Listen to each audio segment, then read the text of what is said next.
Hello, students. Welcome back to my class. Today, I am going to discuss a very important topic, uh, and it is all about fate or character, which is more important in tragedy. Today, in my talk, in my lecture, I will try to discuss various aspects like fate, like character, and I will try to give examples from various tragedies, both Greek tragedies, Shakespearean tragedies, and the modern tragedies. And in this light, I will try to analyze which is more important in case of tragedy. Is it fate or is it character? Okay, so this particular part is not mentioned anyone's syllabus, but we can say it is helpful for both graduate students as well as master students, because the basic knowledge about tragedy is very much important for your uh, critical theory papers. And because of that, I am preparing this video, and I will put several examples from Macbeth, Hamlet, King Lear.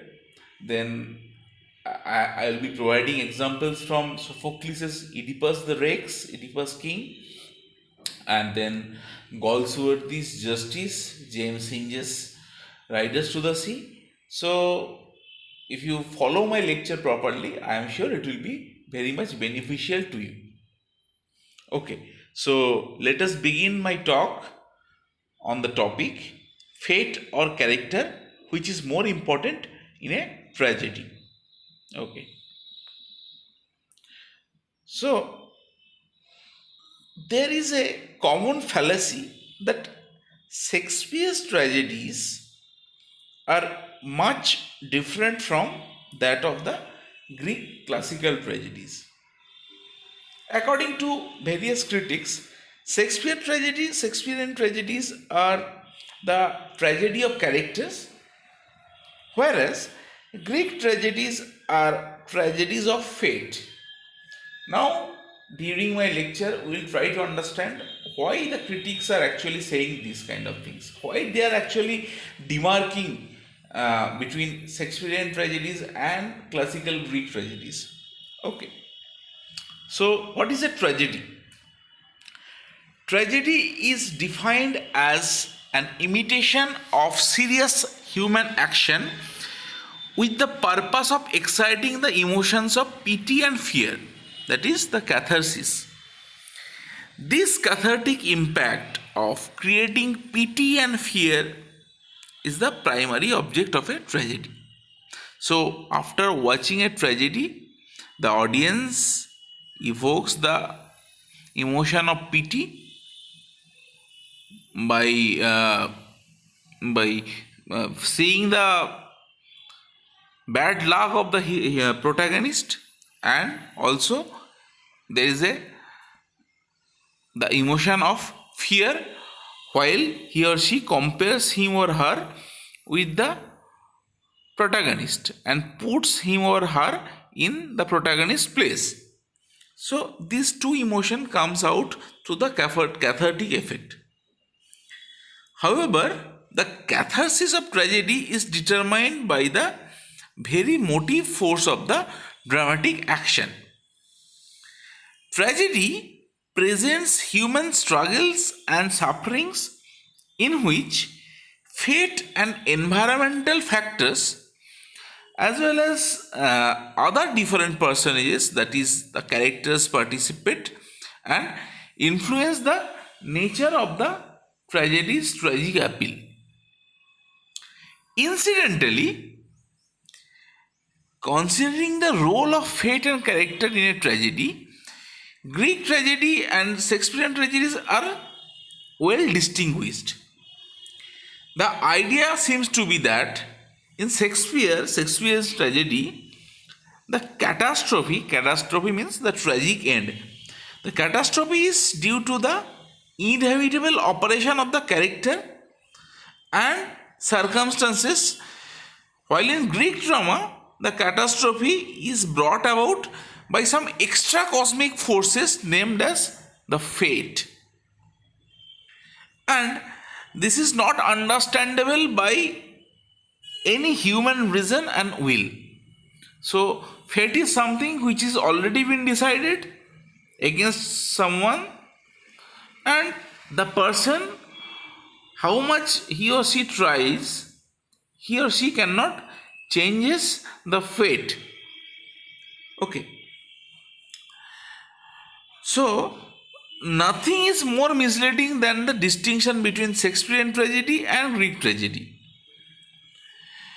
What I have found through my studies is that both both the role of the fate and the role of the characters, more or less acts in a tragedy, be it Greek or be it Shakespearean tragedies.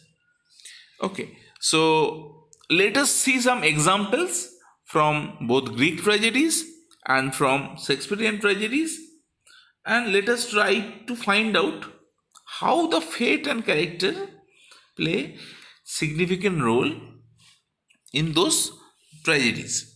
Okay, so in Greek tragedies, fate is the predominant force that guides the heroes to their tragic doom. That is the catastrophe.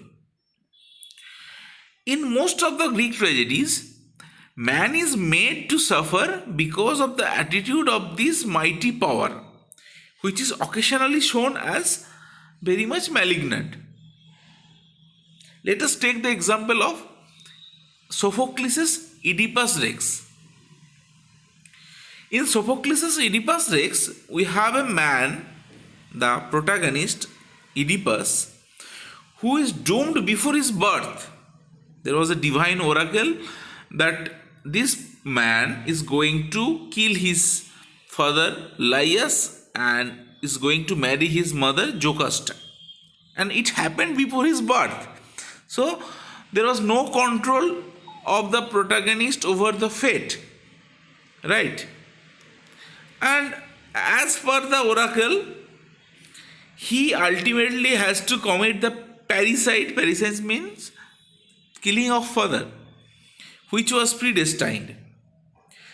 Sophocles no doubt gives his hero certain personal traits like a touch of arrogance, a hot temper, and hubris. Hubris means excessive pride that leads to the downfall of the hero. But nothing could save him from the ultimate doom, the ultimate catastrophe. The predominance of fate in the play becomes evident from the fact that the protagonist takes every possible step to avoid his fate, and only to find years later that he has done what the Apollo's oracle foretold. I mean, when Oedipus came to know about the oracle and also his father, that he is going to kill his father and marry his mother, he has taken every possible step to avoid the foretold oracle. But ultimately, unknowingly, that is the thing which happened. Okay, so fate is unavoidable. The hamartia is the error of judgment. The hamartia in the character brings about his downfall. Okay. Here, in this play, Oedipus's hamartia may be to be seen in his attempt to escape the fate. I mean, you cannot escape the fate, right? So perhaps it was his hamartia that he tried to escape his fate. The actual disaster which befalls him is undeserved, totally undeserved, and beyond his control. He is essentially tragic because he shows his nobility of character and is none the less defeated. And then again we have certain religious approach in the life of the people of the ancient Greek, which may be taken as the very cause of the idea of fate at human destiny. Okay. The ancient Greek mind was haunted with superstitions and premonitions. Okay. So they are very much superstitious regarding God's attitude to man, and uh, this superstition might be entertained the idea of the punishment of human vanity and arrogance by certain divine powers that crushed humanity's hope and happiness pitilessly. Okay, so perhaps this is the role of fate, and that perhaps this kind of superstitions and premonitions can be seen responsible for the doom of the character.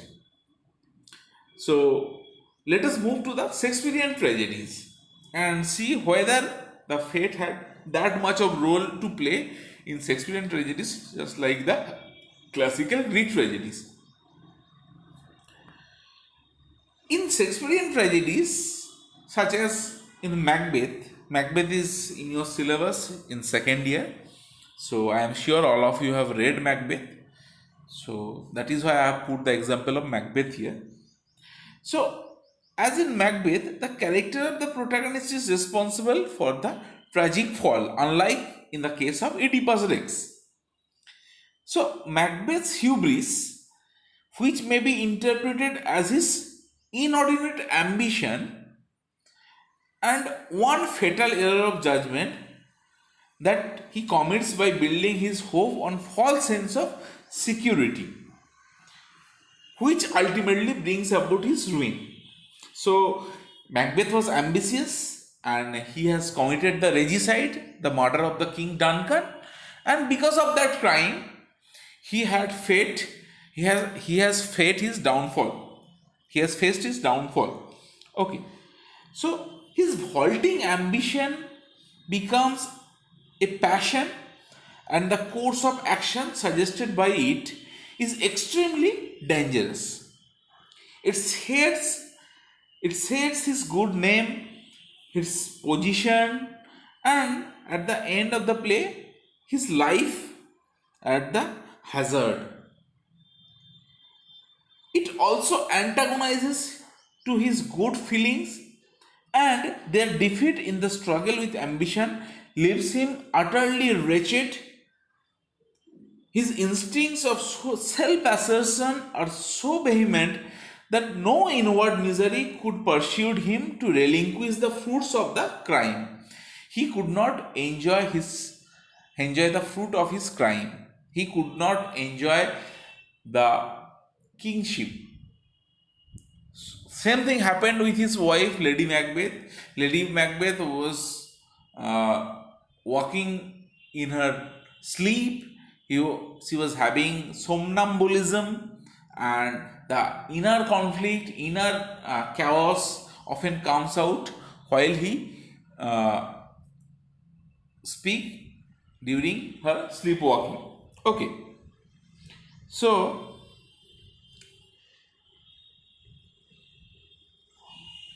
some critics hold that the writers whom Macbeth meets upon a blasted heath, I mean the witches, there are several critics who points out that the witches whom Macbeth meets upon a blasted heath played a role of fate in relation to Macbeth. I have talked about it earlier also in my lecture of the witches, whether the witches are responsible for Macbeth's doom or not. But what I have told there also, the witches do not play any active role in the shaping of Macbeth's career. They act as agents of equivocation in relation to Macbeth and bring out the darkest thought of evil latent in his mind. They tempt Macbeth only because they know his ambitious dreams, and their prophecy of crown does not dictate evil means of achieving it. They have not told that you should kill your king. They have not told that that's the only way of getting the throne. So it is merely natural which Macbeth has also admits that chance may crown me without my steer at the initial stage, and never thinks of blaming the witches for tempting him to the murder of Duncan. Even he realizes that they don't play an active role and has to seek them out after Banquo's murder in order to gain a sense of security. But when he realizes that there is no way he can attain security, he refuses to listen to the witches. So there is a false sense of security while the witches suggested that you will not be defeated until Birnamwood comes to the Duncian. Okay, so the false sense of security rings out clearly in his words while he says, that will never be. Who can impress the forest, beat the tree, and fix the earthbound root?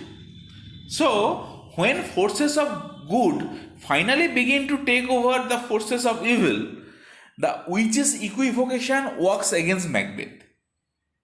So, in this context, we can conclude that the tragedy of Macbeth is largely on his own doings, since he responds the evil present in his own mind, which actually reciprocates with the evil present in cosmic world, and perhaps thus gains support from it. Thus, the role of character in the Shakespearean tragedy is clearly more important than the role of fate. Okay, so let me give another example. So, as I was saying, the predominance of character is again found in Othello. Another famous Shakespearean tragedy, Othello. Othello's description of himself as one not easily jealous but being a wrought, perplexed in the extreme, is perfectly justified. So there is a strange nature in his character where his trust is absolute. So hesitation is almost impossible to him, and he puts his entire confidence on the honesty of Iago, who had not only been his companion in arms but also acts as the solicitor in the matter of his marriage. However, Iago, on the other hand, is the epitome of meaningless malignancy. He brings Othello such warnings about his wife which cause sufficient disturbance in him. He gradually becomes jealous, and after he identifies the handkerchief, he passes his judgment and thus makes an enormous error, the hamartia. Thus, the character takes the vital role in the development of tragedy, but one might say that the dropping of handkerchief by Desdemona has an important role to play in the rousing of frenzied jealousy in Othello. Okay. And in other Shakespearean plays like Hamlet, or in King Lear, we can also see both the fate as well as the role of the character. Shakespeare does not ignore the role of fate in tragic heroes' fall. In Hamlet, the role of fate is acknowledged when he says there is divinity that shapes our end. And similarly, in King Lear, we have the famous lines, as flies to the wanton boys, are we to the gods, they kill us for their sports. However, let us move to some modern tragedies. Here we can see the fate and character play equal kind of roles.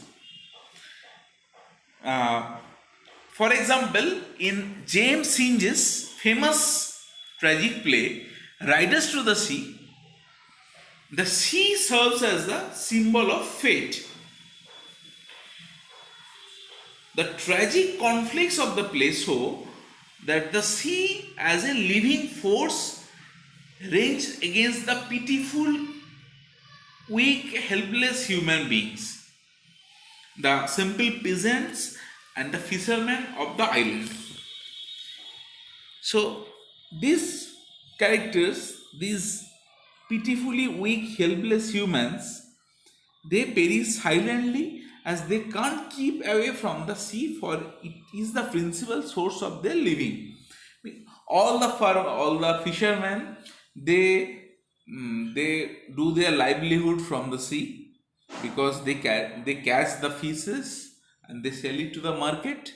So sea is on one hand their life giver, and on the other hand the rough sea, that becomes their fate, that becomes their destiny. Okay, so they perish silently as they can't keep away from the sea, for it is the principal source of their living. The sea, like the fate personified, determines the way the islanders should live or die. In this particular play, as the play opens, we can find that the sea as a living personality dominating the scene and harassing the life of all. It has already devoured Michael and washed his body down to the far off Donegal. Moria, who is the protagonist of this play, the mother, has already lost 5 of her sons, her husband, and her father-in-law to the sea, and now find her last surviving son to be foredoomed. But the youngest son, Barclay, who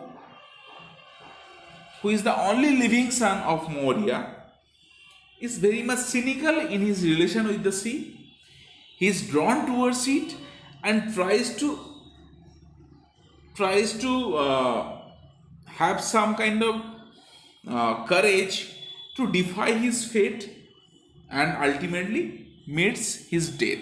So, one thing we can find from the example of Jane Synge's The Riders to the Sea is that both the fate, in this case it is the sea, and the character, in this case it is the youngest son Barclay, who is very much adamant despite knowing that all of his family members, male family members, have died by going to the sea, had their role to play. Both the sea had his role of drowning Barclay, and Barclay's role is also there while he chooses going to sea over staying at home. In other modern plays, like I have talked about earlier also, John Galsworthy's famous play Justice, we can see this kind of the equal role of fate and character. In the play Galsworthy's Justice, Falder, the protagonist, makes some error of judgment, his hamartia, and in his hamartia he commits a petty crime of forgery, a crime for which he is put into prison. So, in this play, we can see he desires his punishment because he is guilty. But we have to keep another thing in our mind, that at the same time, the wheels of justice act as fate in relation to Falder, as at the end he commits suicide. Okay. So here too, character and fate both actively participates in the development of the tragedy. So to conclude my lecture, it can be safely added that, and whatever I have told from the discussion, it can be safely said that both fate and character correspond to realities of life, and tragedy no doubt depicts the agent's hubris and hamartia for which he himself remains responsible, but the fate The inevitable, irresistible forces also directs and drags him to his doom. So both the character and fate is responsible for the cathartic effect in tragedy.